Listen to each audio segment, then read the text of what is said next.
Au cœur des murmures du passé, le Timor-Leste dévoile une incroyable épopée de résilience, de sacrifice et d'espoir. De la tragédie profonde du massacre de Santa Cruz à l'aube rayonnante d'une ère nouvelle, découvrez la saga bouleversante d'une nation renaissante.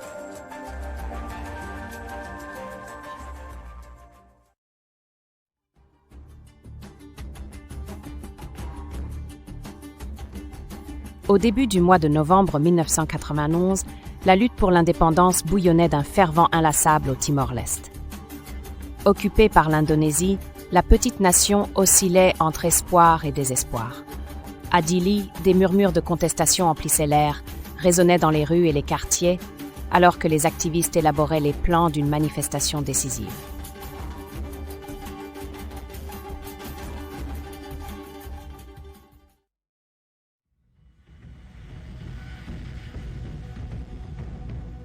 Le 12 novembre fut une journée gravée dans l'histoire. Des milliers de jeunes Timorais, unis par un désir de justice, marchèrent pacifiquement vers le cimetière de Santa Cruz. Ce lieu était symbolique, abritant les martyrs de leur lutte et devint le centre de leurs cris pour la liberté. Les drapeaux flottaient et les chants s'élevaient alors que la procession avançait, pleine d'espoir mais aussi de prudence.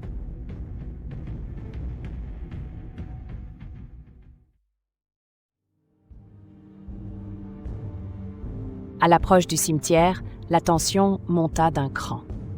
L'armée indonésienne, alertée de la manifestation, attendait les marcheurs avec une suspicion et une vigilance croissante.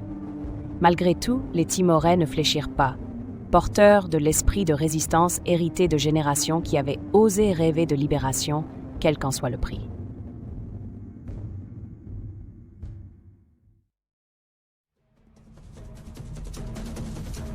L'impensable se produisit lorsque les forces militaires ouvrirent le feu, projetant une ombre sanglante sur le rassemblement pacifique. La panique éclata alors que les coups de feu retentissaient, prenant les manifestants par surprise et forçant nombre d'entre eux à fuir. En quelques minutes, la terre fut jonchée de ceux qui avaient donné leur vie dans la quête inlassable de la liberté.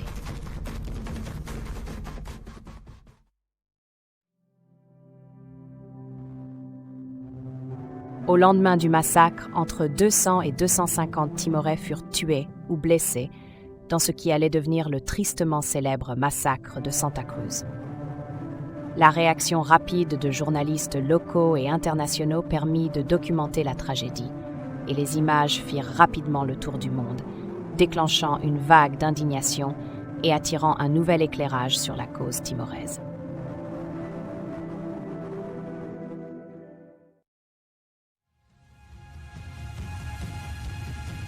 Malgré cette perte dévastatrice, le massacre galvanisa le soutien et l'attention internationale en faveur du Timor-Leste.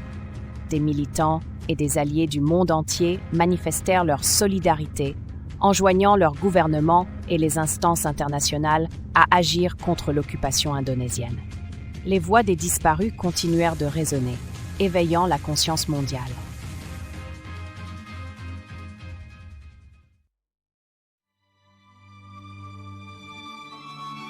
Les graines du changement, arrosées par le sang des martyrs, commencèrent à grandir, forçant le monde à se confronter à la moralité de l'occupation. La pression internationale sur l'Indonésie atteignit un niveau inédit, les négociations diplomatiques infléchissant subtilement le rapport de force. La résilience et la détermination du peuple timorais suscitèrent le respect, alimentant l'appel croissant à un référendum sur l'indépendance.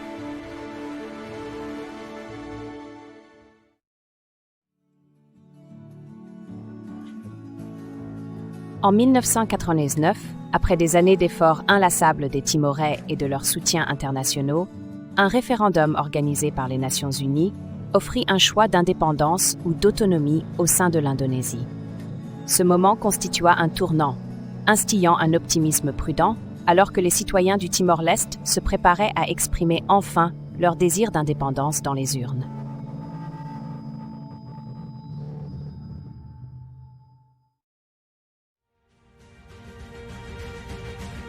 Le référendum se solda par un vote écrasant en faveur de l'indépendance. Près de 80% des Timorais choisirent de briser les chaînes de l'occupation. Mais la route vers la liberté fut semée d'embûches, alors que des milices anti-indépendance déchaînèrent une vague de violence, défiant la volonté du peuple dans une brutale résistance.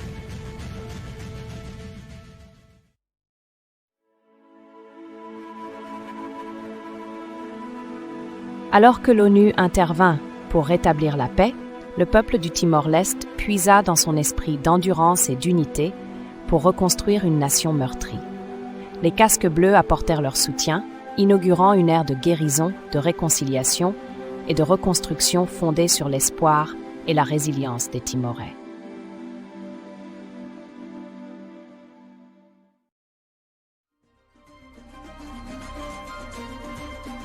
Le 20 mai 2002, le Timor-Leste célébra officiellement sa récente indépendance, devenant le premier nouvel État souverain du XXIe siècle. Les célébrations envahirent tout le pays, portées par les cris de joie d'un peuple ayant enfin conquis sa liberté. Les drapeaux flottaient, symbole d'une nation renaissante.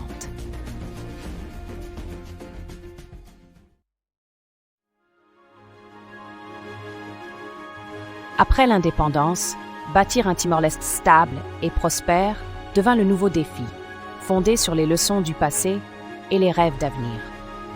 Malgré des défis aussi vastes que les mers qui les entourent, les dirigeants timorais œuvrèrent avec ardeur pour développer l'éducation, les infrastructures et l'économie, transformant l'aspiration en progrès concret.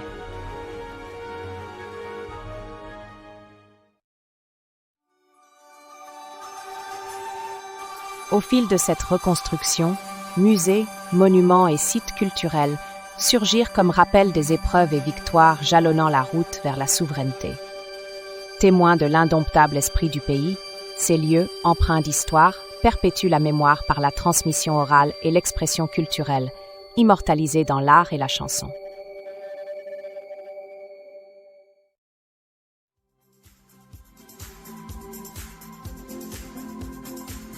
Aujourd'hui, le Timor-Leste incarne le miracle de l'esprit humain et de la résilience.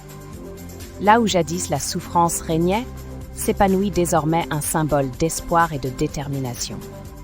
Les histoires de courage et d'endurance continuent d'inspirer les Timorais qui avancent dans un avenir riche de promesses, éclairé par la mémoire collective.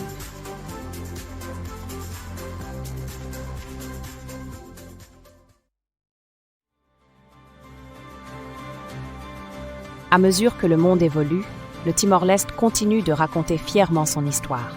Tapisserie tissée par des générations unies dans le combat et la solidarité. La communauté internationale l'admire, reconnaissant ce parcours comme une victoire pour les droits humains et la force indéfectible de l'esprit humain.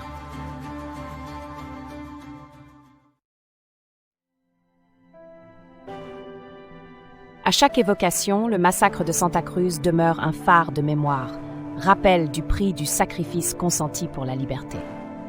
Son héritage fait vibrer autant les couloirs du pouvoir que les foyers, incitant chacun à réfléchir sur les conséquences du silence et de l'inaction face à l'injustice.